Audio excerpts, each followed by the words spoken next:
Before March 2nd, 2020, I never would have thought that a crime scene would be taking place right next door to me. My next door neighbors were shot and killed inside of their house.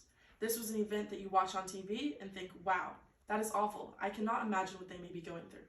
But I know for sure that that would never happen to me. If you have ever been involved in a crime scene investigation, it is truly like no other experience in the world. This event changed my outlook on life and the way I appreciate everything that I have, because we only live once and our life can be taken away from us in the blink of an eye. It was a normal Monday morning and I was getting ready to leave from my house for my 9:50 a.m. government class. I saw a police car outside of my neighbor's house, but I really didn't think much of it. I did call my mom just in case, and she had the same views that I did. After my morning class had ended, I had 2 missed calls from both my mom and dad. They both do not normally call me, especially when they know that I'm in class. I immediately knew something was wrong because of the police car I saw that morning. I called my mom back and she expressed to me that there had been a suspected gas leak next door and she needed me to go get our dog out of our house.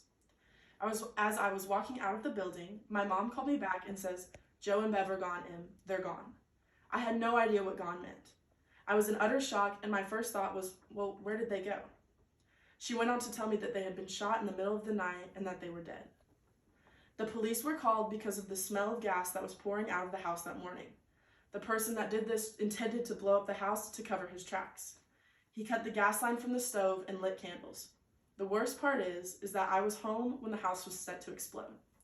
There was a back door that was left open, and if it wasn't for the air that was getting in and letting the gas escape, there's no telling where I would be right now. The person that did this ended up being their son, who was searching for life insurance money and thought that the best way to do this would be by shooting his parents. I live on 91st and Yale, and the crime rates out south are not at all what they're like in other parts of the city. We hear of all of these things that go on around us, but never in a million years would we think it would truly happen next door.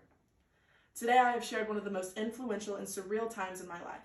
This is truly something that I never thought would happen, but unfortunately it happened way too close to home.